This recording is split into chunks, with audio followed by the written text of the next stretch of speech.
The group setup allows you to create master groups where previously created categories, subcategories, items, and units can be organized under one umbrella. You can create groups for different types of items, such as electrical items, computer hardware, stationery, and more. These created groups can later be selected during the purchasing process to streamline and organize item management efficiently.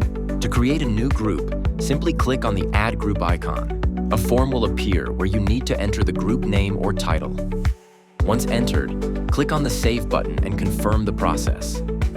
The new group entry will then be successfully stored in your school's database.